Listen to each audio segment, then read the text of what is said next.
Da, da, da, da, da, da, da, da, da, da, da, da, da, da, da. Yeah, I'm pretty good. Hello, I'm Sketchmonk, and this is my channel. So there's a new Bounding into Comics article. The rumor Ryan Gosling could be in a Lex Luthor solo movie. It's a rumor, they say that. That's fine. This is coming off the heels of the news of Joaquin Phoenix playing a solo Joker movie. And no Spider-Man Venom movies being made, and it's quite good and successful. But it's a worrying trend, and it's not the fact that Ryan Johnson's been cast or they're doing a villain movie. It's the fact that they're doing a villain movie where we haven't had the hero represented very well on screen in live action for quite a bit of time. The last Batman I saw that cut the mustard was The Dark Knight. I don't think Dark Knight Rises quite does it. Even though it's Christian Bale, even though the story's good, Bane was fantastic. Batman in that story hadn't been Batman for 8 years, and that's one thing that Batman doesn't do is quit.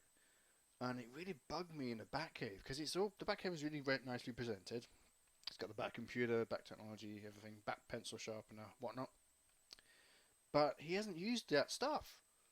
I mean, the last time we saw him in the Batcave was not in the Batcave at all. Is in the warehouse situation. So the Batcave's new, but he hasn't used it. He hasn't been Batman for 8 years, and that's like, what are you doing then? You cosplaying as Batman. You're just on the computer watching what? Just playing Minecraft, playing Tetris or Scrabble on there. So Dark Knight Rises doesn't cut the mustard. Ben Affleck's Batman really didn't cut the mustard because he's killing people left, right, and central.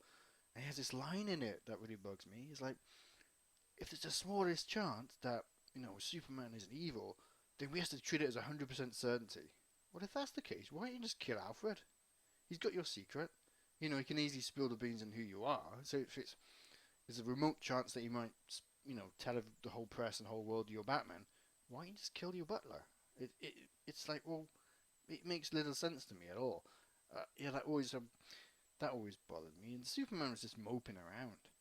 Superman is just like this mopey dude. It's just, oh, I don't know if I can be Superman. Saving people, it's such a bind. I don't want to do it anymore, Lewis. Will you help me, Lewis? Help me, Lewis. Like, I don't want to save people. I'm really miserable. That's not the John Bryan Superman. It's not the Superman that kind of evolved over the years in the comics. Big smile, optimistic, a hero. Saving cats out of trees, doing the right thing in the most bizarre circumstances, being steadfast, hopeful. A ray of sunshine. That's the Superman that's not been on the big screen for a very, very long time. Um, you could argue Superman Returns. You saw hints of that, but Christopher Reeve was really it. His last movie wasn't too great, but it's still Christopher Reeve. Henry Cavill, he did a good job in acting times, but that wasn't Superman. It's not the Superman I want to see. I want to see big, bright colours, bold heroism, not some. Oh, I'm sad that he snapped his neck. I don't really understand what I'm supposed to be doing, Lois, in the world. I don't know how to make it a better place. That kind of Superman I can live without. So my point is that before you do like the big villains, it's like DC's more comfortable at this moment writing the villains than they are with the heroes. And that's worrying. You haven't done heroism in such a long time. You want to write the villains. You want to write about the peripheral characters on the Batman universe when you haven't got the heroes, the main staples, down cold. We haven't seen a detective Batman. Even at the new movie that's coming out might be something good. That might show the detective Batman a little bit more of the driven but compassionate Dark Knight, that we've seen in the comics. Because this is the thing that always bothers me about people saying being edgy and with their Batman and Superman saying, "Oh, my Batman's more dark and edgy." Well, compared to what? Do you know what I mean? If the world forgets what the traditional Superman is, the dark and edgier version you present, you're not going to be compared to anything because they've forgotten that. If that isn't being presented anymore in the movies, and the public consciousness has your version, the darker version of Batman, who it kills, he's not dark and edgy anymore because no one knows that he doesn't.